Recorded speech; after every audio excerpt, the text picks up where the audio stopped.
وسارعوا إلى مغفرة من ربكم وجنة عرضها السماوات والأرض أعدت للمتقين. Jika menghadap, beliau sallallahu alaihi wasallam menghadap dengan sekujur tubuhnya, dan jika membelakangi, beliau membelakangi dengan sekujur tubuhnya. Ya, ini maknanya kalau ketemu orang, bukan cuma menoleh. Sebagai bentuk penghormatan, Nabi SAW kalau dipanggil, ya Rasulullah, beliau balik seluruh tubuhnya menghadap ke orang itu. Sebagai bentuk penghormatan. Ya, kalau tubuh saja harus menghadap, apalagi wajah. Ada orang kadang-kadang, walaupun anak kita ya, mungkin karena sebagai ibu, sebagai ayah, anak lagi ngomong, ibu, ayah, dia kenapa nak? Ambil lihat tembok.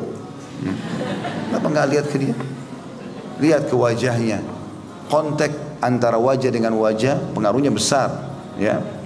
Tapi tentu di sini pada hal-hal yang dibolehkan ya. Jangan tarik ini, oh ini kan akhwat bertanya, saya lihat aja terus. Ya. Kan harus menghadap. Nggak boleh kalau yang haram. Tetapi yang dimaksud ini adalah yang dibolehkan, ada batasan syar'i, ya. Karena tadi saya bilang antara orang tua sama anak, saudara sama saudaranya, sesama jenisnya, laki-laki sama laki, perempuan sama perempuan, maka itu bentuk penghormatan. Kontak mata, kita interaksi wajah dan tubuh kita menghadap ke dia, dia merasa, oh iya, apa yang dia sampaikan ini diperhatikan, ya. Seperti itulah. Termasuk dalam masalah ini teman-teman, kadang-kadang ada orang, mungkin memang karena dia belum faham, atau memang bagi dia itu masalah besar, tapi bagi kita masalah kecil. Dengarkan keluh kesahnya saudara kita muslim. Jadi kadang-kadang dia datang, saya mau nyampaikan begini. Seringkali di habis pengajian dia datang kepada saya, Ustaz, ada terjadi seperti ini. Lalu dia seperti masalah besar. Tapi begitu dia sampaikan, menurut saya sangat kecil masalah itu. Tapi saya tidak boleh menganggap remeh apa yang sedang dia bahasakan. Mungkin bagi dia itu sangat besar. Sehingga saya memberikan solusi dan dia mendapatkan inspirasi jawaban itu. Ya.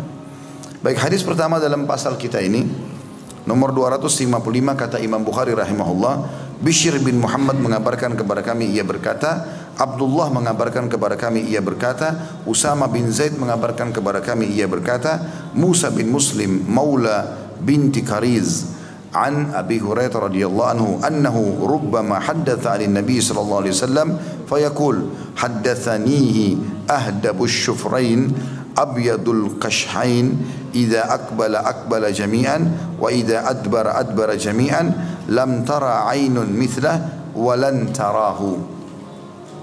Dari Abu Hurairah radhiyallahu anhu bahwa terkadang jika ia meriwayatkan dari Nabi sallallahu alaihi wasallam, ia berkata, aku diberitahukan oleh orang yang buluh di dua matanya panjang, kedua pinggulnya putih. Jika menghadap, beliau menghadap sekujurnya. Jika berpaling, beliau berpaling dengan sekujur tubuhnya. Mata belum pernah melihat semacam itu dan tidak akan pernah. Di sini teman-teman sekalian, ada kandungan hadis dulu. Hadis di atas menunjukkan sebagian sifat dan watak Nabi SAW, yaitu jika menghadap sesuatu, maka beliau akan menghadapkan seluruh badannya ke benda tersebut, tidak sebagian badan saja.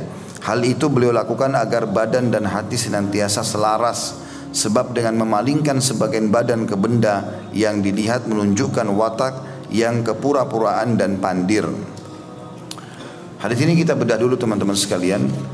Yang pertama kita bisa ambil dari hadis ini adalah adab seorang sahabat Abu Hurairah radhiyallahu anhu, dan beliau bernama Abdurrahman ibn Sakhar, ya. Mendapatkan julukan Abu Hurairah karena beliau pernah memelihara kucing. Hurairah atau Hurra itu adalah kucing. Ya. Abu Hurairah ini radhiyallahu anhu karena cintanya kepada Nabi SAW, maka kadang-kadang kalau beliau menyampaikan riwayat dari Nabi, beliau sambil menukil cirinya Nabi. Ya, jadi beliau di antara hadis ini disebutkan, aku telah diberitahukan oleh, jadi dia tidak mengatakan Rasulullah SAW, dia mengatakan, menyebutkan ciri yang dia ingin orang lain dengar. Karena memang kebetulan Abu Hurairah waktu itu menyampaikan hadis ini atau riwayat ini bukan kepada para sahabat, tetapi kepada tabi'in, orang-orang yang belum pernah lihat Nabi. Maka beliau mengatakan, aku diberitahukan oleh orang, maksudnya Nabi SAW, yang bulu di dua matanya panjang. Jadi salah satu ciri Nabi SAW adalah bulu mata beliau sangat lebat alaihissalatu wassalam. Dalam riwayat yang lain disebutkan beliau memiliki rambut yang hitam dan tidak keriting, tidak lurus sekali, berombak. Kadang-kadang beliau biarkan sampai kuping atau dibiarkan sampai ke pundaknya. Lalu beliau memiliki badan yang sangat tinggi dan kekar, ya. Kedua pundaknya lebar, dadanya bidang, gitu kan. Dan Nabi SAW memiliki kulit yang sangat putih, karena putihnya pipinya beliau kemerah-merahan alaihissalam. Alisnya seperti busur panah yang besar dan lebat, dan bola matanya juga bulat dan dipenuhi dengan bulu mata yang tebal. Beliau memiliki hidung yang mancung, bibir, pipi dan juga dahi yang seimbang dengan wajah yang tidak bulat juga tidak oval. Jadi Nabi SAW sangat sempurna. Karena setiap orang lihat pasti tertarik. Dan memang disebutkan oleh para ulama bahwasanya Allah Subhanahu wa taala memilih para nabinya itu adalah orang-orang pilihan. Mereka adalah orang yang paling bagus jalur nasabnya. Jadi terkenal adalah bukan anak zina, bukan orang yang tidak jelas. Mereka punya akhlak yang baik, mereka punya paras wajah yang tampan, semua nabi sama. Ya, tapi Nabi Muhammad SAW memiliki kelebihan yang ekstra daripada mereka. Kemudian mereka juga diberikan kelebihan fisik. Semua nabi-nabi punya 10 kekuatan laki-laki. Ya. Jadi beliau itu bisa membela agama Allah SWT dengan kelebihan yang Allah berikan. Sampai kata Ali radhiyallahu anhu di perang Uhud, pernah waktu kami lagi terdesak, bahkan beliau mengatakan di setiap peperangan kalau kami terdesak, kami berlindung di belakang Nabi SAW. Maka ada musuh orang Quraisy itu yang mengatakan kita serang saja Muhammad, depan mata sudah akan habis, mau dihabisi, mau dibantai. Sahabat pada terluka semuanya. Maka Nabi SAW berkata kepada Ali, berikan aku lembingmu hai Ali, tombak kecil. Maka kata Ali bin Abi Thalib, Nabi SAW pun mundur ke belakang lalu melempar ke arah pasukan Quraisy. Yang saking kuatnya lemparan itu membuat kami semua terpental. Jadi saking kuatnya Ali SAW dari sisi fisiknya. Maka dilemparlah tombak tersebut dan subhanallah terarah kepada seorang pemimpin Quraisy yang pernah mengancam akan membunuh Nabi di Mekah. Dia mengatakan, hai Muhammad, kau lihat kudaku ini, aku akan bunuh kau dengan kudaku ini. Maka kata Nabi SAW, aku insya Allah yang membunuhmu. Ya. Jadi itu masih di Mekah ceritanya. Ternyata orang itu ikut di perang Uhud, gitu kan? Dan orang ini dari kepala sampai kaki semuanya besi, tertutup semua, cuma matanya yang kelihatan, supaya dia terlindung dari serangan panah, pedang, segala macam. Yang ada celah itu cuma di lehernya, itu bertemu antara tutup kepala dengan baju besi dari bawah. Itu ada celahnya sedikit di situ. Subhanallah, tombak Nabi yang Nabi lempar kena itu, sobek sedikit, gitu kan? Jatuh dari kudanya dia. Lalu dia teriak-teriak, Muhammad telah membunuhku, gitu. Maka teman-temannya datang lihat, luka kecil.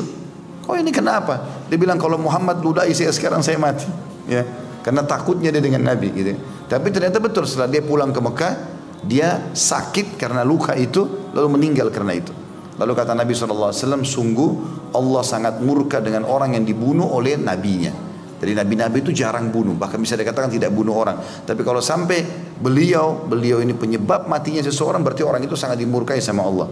Jadi kan, seperti itulah.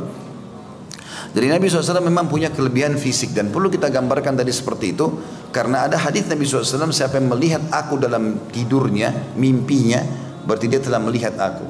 Karena syaitan tidak akan menjelma menjadi aku. Kan? Tapi kalau misalnya bapak ibu mimpi ada orang dalam mimpi mengaku saya Rasulullah tapi kulitnya hitam, berarti bukan, kan Nabi putih kan? Atau datang rambutnya keriting, berarti bukan. Atau rambutnya lurus sekali, bukan. Atau orangnya pendek, bukan, gitu kan? Atau orangnya kurus. Juga disebutkan dalam riwayat beliau memiliki bulu yang sangat lebat, jenggotnya sangat kathif, lebat, gitu kan? Di dada beliau, di tangan beliau semua dipenuhi dengan bulu-bulu yang lebat alaihissalam. Jadi memang ada ciri tertentu. Nah, jadi kalau ada orang mengaku mimpi Rasulullah SAW harus dipenemukan cirinya, benar gak? Gitu. Kalau ciri itu benar maka itu adalah Nabi SAW, karena tidak akan pernah diganti oleh syaitan. Kemudian dikatakan bahwasanya Nabi SAW, Abu Hurairah berkata, telah disampaikan kepadaku dari orang yang memiliki bulu yang lebat di kedua matanya atau di dua matanya yang panjang. Kedua pinggulnya putih, maksudnya adalah kulit Nabi, menggambarkan kulit Nabi SAW adalah kulit yang berwarna putih. Ya. Jadi memang Nabi SAW adalah orang yang sangat putih dan bersih. Kemudian yang jadi perhatian atau fokusan dari bab kita atau pasal kita adalah penyampaian setelahnya. Karena tadi itu cuma adab Abu Hurairah dalam menyampaikan, ini loh yang saya dengar ini, yang menyampaikan ini orangnya begini loh, tampan. Jadi ingin memuji Nabi SAW. Jadi boleh seseorang kalau menyampaikan Rasulullah SAW manusia yang terbaik, orang yang tertampan, orang yang memiliki rambut yang lebat, ya, telah menyampaikan kepada kita. Jadi memuji-muji Nabi alaihissalatu wassalam. Kemudian disebutkanlah ciri beliau, jika menghadap, beliau menghadap sekujurnya. Ini tadi yang kita jelaskan di awal, menjelaskan pasal atau judul pasal. Jadi Nabi SAW tidak pernah balik sebagian saja tubuhnya, ya. Baik itu menghadap manusia atau menghadap kepada sebuah benda. Karena makna sesuatu bisa hidup atau mati, ya. Jadi termasuk misalnya kita mau buka pintu, ya. Menghadap seluruh tubuh kita ke arah pintu itu lebih baik daripada sebagian saja. Atau kita mau mengambil sebuah benda, lihat, arahkan tubuh kita ke benda itu lalu selesaikan dulu hajat kita. Ada orang enggak kadang-kadang, ya, mungkin jatuh sebuah benda, dia sambil duduk di sebuah tempat yang jauh berusaha, padahal dia bisa turun sebentar, gitu kan? Sehingga akhirnya tidak maksimal dalam menyelesaikan pekerjaannya. Atau mungkin dia mau meraba sesuatu, mau ngambil, karena tidak lihat, akhirnya kesentuh dengan benda tajam, lukalah tangannya misalnya. Kemudian dikatakan, kata beliau, jika berpaling, beliau pun berpaling dengan sekujur tubuhnya. Kalau sudah selesai semuanya, maka beliau berpaling dengan seluruh tubuh. Jadi tidak sambil jalan sambil noleh, akhirnya tabrak, ya, yang di depannya. Jadi Nabi SAW kalau sudah selesai jalan, masih ada hajatnya, kembali lagi, seluruh tubuhnya kembali. Maka di sini Abu Hurairah kembali memuji Nabi SAW. Beliau mengatakan semua tadi fisik itu dan sikap dan sifat yang baik itu, maka belum pernah mata melihat semacam itu. Abu Hurairah seakan-akan menggambarkan, saya selama hidup belum pernah saya lihat ada orang sesempurna Nabi dari sisi ketampanannya, belum pernah juga saya lihat ada orang seperti itu adab dan tata keramanya. Kalau menghadap orang, menghadap semuanya, dihormati. Kalau dia berpaling semuanya, gitu kan. Dan kata Abu Hurairah memastikan, dan tidak akan pernah mata bisa melihat seperti itu lagi. Artinya kalian yang dengar saya ini, kata Abu Hurairah, yang belum pernah lihat Nabi, kalian tidak akan pernah bisa melihat lagi setelah beliau ada orang seperti itu. Karena kalian belum pernah lihat, maka tidak bisa dibandingkan. Tapi saya sebagai sahabatnya sudah memastikan, tidak akan pernah ada orang seperti beliau lagi. Dan itu benar, tidak akan pernah ada orang yang sama dengan Nabi alaihi salatu wassalam. Bukan cuma kita, para nabi-nabi pun tidak ada yang sama dengan Nabi alaihi salatu wassalam. Makanya beliau mengatakan, aku adalah Sayyid walad Bani Adam, atau Sayyid walad Adam, ya. Aku adalah tuannya anak-anak Adam. Semuanya di bawah Nabi SAW pada hari kiamat.